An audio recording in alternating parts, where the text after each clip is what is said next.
All right, so this is our video demonstration of our app, Pathwise. Pathwise is basically just an accessibility app that is crowdsourced. So basically meaning that it gives people an ability to figure out what accessibility features a building has. And these features are all uploaded by users of the app in a crowdsourced way. So that'll become a bit clearer as we go through this. That's just a brief overview. So diving in here, let's say that you want to go to let's say the BBB. You want to go to the BBB, but you have a disability and you need to know what accessibility features are present at the BBB. So you would go on to Pathwise. What you can do is you can go ahead and search for it. Now, this is Figma, so we're just going to jump right to it. But here we can see the BBB building. And on this page, we can see an image of the building.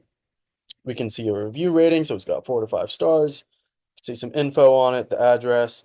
And pretty critically here, we can see the accessibility features. So ramps, braille, handicap, things like that. We can see what the building has, what it doesn't have, and we can see reviews from people who have visited this building on what they said. So here we see a review from Jack. He said, not great parking. That's pretty standard on North Campus, I think. But for this sake, let's just say it doesn't have handicap parking, right?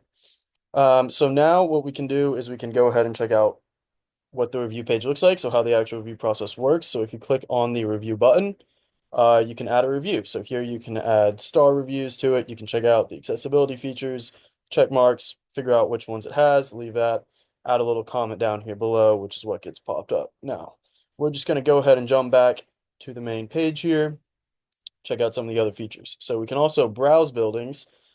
Here we have a map. This is just the map of North Campus, and we can filter locations by which features they have. So let's say that we want to see buildings that meet all of the features. So ramps, rail, handicap parking, automatic doors, and elevators. So we can see that cut down our selection a little bit, and we can see Dow up here seems to meet all of our criteria. So we can click on this, and we can see a page similar to the last one. The main difference being that Dow has all of the available features. Interestingly, we can also see up here in this top right corner a star. Now, what the star is going to do is allow us to favorite a page. So after we favorite a page, it'll make it easier to find. So let's check that out now. Let's pretend we hit the star and we favorited this page. So now if we go back to the main menu, we can check out our favorites. And here in our favorites, we can see Dow and BBB building. These are just their addresses. And it would make it easier to find these buildings if you know you like them and you need to quickly figure out what accessibility features they have or find their address or things like that. Finally, we can upload information on a building. So let's say you're a landlord or an owner of a building and you just want your location on our app so people can add accessibility features, or maybe you want to add accessibility features yourself. This will just give you that option. So you can type in the name of your building, the type, address, city, state, county, zip, all of that. So that pretty much wraps it up. I hope you enjoyed this little demonstration. Before we delve into the functionality that we've actually implemented so far, just to provide a brief overview of the tech stack used in the backend, we use Nest.js, which is itself built on Express to provide our main REST API framework, which we use as our main point of contact between the backend and front end. This itself uses Passport.js to abstract away and simplify the authentication process. And we also use Prisma, which is an object relational manager software to simplify and streamline the interactions between the backend and our Postgres database. And finally, we use MinIO, which is an S3 compatible object store that we can localhost to store user uploaded data. And all this is containerized and running using Docker and Docker Compose. So now to just very briefly showcase the functionality we've implemented, this sort of uses automatically generated Swagger API documentation tool that lets us interact with it very nicely. I'll showcase the bearer authentication. So here we've logged into a template account, and we can now use this to interact with the API in an authenticated and authorized way. From here, we can, for example, retrieve a list of all the locations that we've manually added to the system so far. So if you're, for example, interested in Comet Coffee, you can scroll down here and get all the reviews for this location. And you'll see, oh, great, this place is amazing. In fact, I believe that was my review. So we can go down here and actually modify this review. So this place is amazing. Let's say coffee, great. Okay, execute this, and I'll come back up and get the review here. We'll see, okay, coffee is great. The review's been changed. Additionally, we can post, get, patch, all these methods for modifying the views.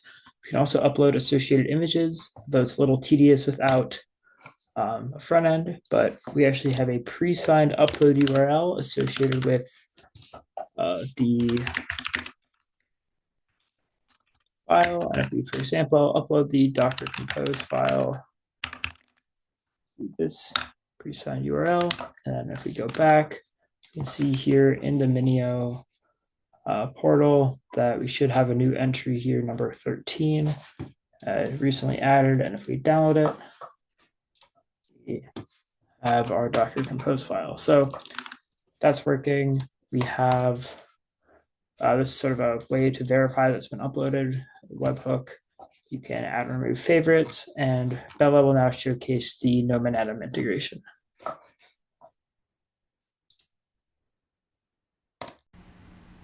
So I'm going to cover how you can use our location/find endpoint to search for locations in our database. In this example, in our database, we have a representation of the Mall of America, but with an inaccurate name, just Mall America. We want the user to be able to search naturally for the location, so we pass their query to the Nominatim API, which runs on top of OpenStreetMap, to get back a latitude and longitude that will be a unique identifier to tell us whether or not there is a match in our database.